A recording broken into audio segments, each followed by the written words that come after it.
Number 1. Leon Moncer. 21-year-old Leon Moncer was a husband to his wife Irene Zitterman. They had a 3-year-old daughter, Julie. Leon struggled with alcohol addiction and he would sometimes have a temper. Leon and Irene were in the middle of getting a divorce. Though Leon was dating another woman at the time, him and Irene still lived together. In 1982, Leon started to become extremely worried and paranoid and became overprotective of his daughter Julian. He would not let anybody get her photo taken and would not let Julian and his wife leave without him. In early February, Leon received an anonymous letter in the mailbox saying, "Leave it or you're dead," cut and pasted magazines. He was unconcerned and threw the letter out. On February 18th, Leon went out and told Irene he would be back. He did not tell Irene where he was going or if he was meeting somebody. The next morning, Irene got a phone call from one of his 3 jobs he was working and was notified he did not arrive to work. 2 days after his disappearance, Leon's vehicle, a grey Dodge Aspan, was found in a ditch near the Power Line Park in Belmont County. The driver's door was slightly open and the keys were still in the ignition and the rim light was still on. Inside his car was his coat, his pack of cigarettes, which he never left without, his family stated. The interior of the vehicle was covered in mud and there were indications that there were a sign of a struggle. Police did not examine the car and allowed the family to take it back home. 6 months after his disappearance, Irene was followed by a man in a pickup truck. At night, a man in a black hooded jumper would watch their house for the duration of 2 years. But she could not see the man's face as the man was wearing a hoodie covering his face in the dark. However, Irene wondered if the man in the black hoodie was Leon, because Julian, his daughter, was everything to him, and that he could still be alive. Irene got a chilling phone call by an anonymous man, claiming to know where Leon was.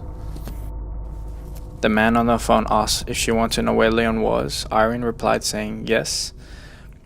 The man told her that his head was wrapped in a garbage bag dumped into a river and his arms and legs were out in a strip pit. The most recent development in Leon's case was in 2015. Investigators stated that they followed a lead to Columbus, Ohio, where they dug up a basement searching for Leon's remains, but they didn't find anything. Leon was declared legally dead in 1988. His body or remains has never been found, and his whereabouts till this day remains a mystery. Number 2. Dorthy Jane Scott. In the early months of 1980, Dorothy started getting anonymous phone calls by a man at a regular basis. Sometimes the caller would proclaim his love to her, sometimes he would threaten to kill her. The identified man calling her admitted he was stalking her, and he would provide details on her day-to-day activities and describe what she was wearing each day. One phone call in particular frightened Dorothy. The caller told her he would get her alone all to himself and dismember her into bits and pieces. She alerted her parents and even mentioned she recognized the voice but couldn't recall a name. In May 1980, Dorothy signed up for karate classes and was considering purchasing a firearm. On May 28, 1980, Worthy had to attend a meeting at work. She saw one of her co-workers, Conrad, wasn't feeling too well. He had been bitten by a spider. Dorothy and her other co-worker, Pam, decided to take him to the hospital. Conrad was released from the hospital at 11 o'clock p.m. Dorothy went to pick her car up to pick Pam and Conrad up at the entrance of the hospital. Conrad was released from the hospital at 11 o'clock p.m. Dorothy went to pick her car up to pick Pam and Conrad up at the entrance of the hospital. They saw her car speed right past them, and it made a hard turn out of the parking lot. They couldn't tell whether Dorothy was driving because her car lights had blinded them. They assumed she may have had some family emergency, so they patiently waited for 2 hours. After 2 hours, they reported her missing. A few hours later, Dorothy's car was in flames in an alleyway 10 miles away from the hospital. The editor and manager for Santa Ana Register received a nameless phone call on June 12, 1980. The caller said to him, "I killed her. I killed Dorothy Scott. She was my love. I caught her cheating with another man. She denied having someone else. I killed her. 1 week later, after she disappeared, Dorothy's mother would get harassing phone calls by the same man every Wednesday. The calls would never stop, and it went on for years. On one occasion, the man on the phone asked her mother, "Are you related to Dorothy?" She answered, "Yes." Man on the phone claimed, "I've got her." Caller hanged up. On some occasions, the caller would ask, "Is Dorothy there?" Other times he would say he killed her. Police installed a voice recorder in Dorothy's mother's home to trace the calls, but were unable to pinpoint the location as the calls were very brief. In August 1984, 4 years after Dorothy's disappearance, a construction worker discovered dog's remains at Santa Ana Canyon Road, approximately 13 miles away from the UC Irvine Medical Hospital. When he continued digging, he unearthed another set of remains that sadly belonged to Dorthy Jane Scott, along with her ring and a wristwatch that had stopped at 12:30 a.m. on May 29, 1980, 1 hour after her initial disappearance. An autopsy was conducted, but the medical examiner wasn't able to provide a cause of death due to the state of the remains. Authorities believe that the identified man was responsible for Dorothy's disappearance and death. He's never been identified. It has been speculated that the case could have been connected to the disappearance of Patricia Jean Schneider, whose car was also found burned. Dorothy's disappearance and death remains unsolved. The man on the phone has never been identified. Number 3. Sabrina Long.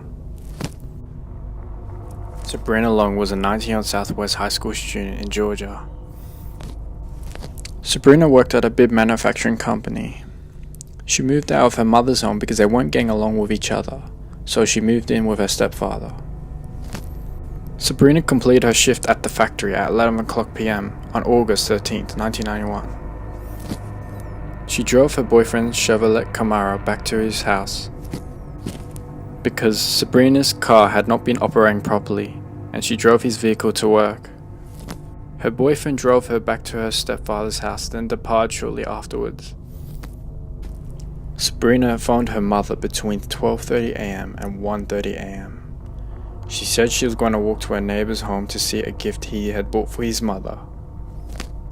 She asked her mother to call her within half an hour if she didn't call her mother first.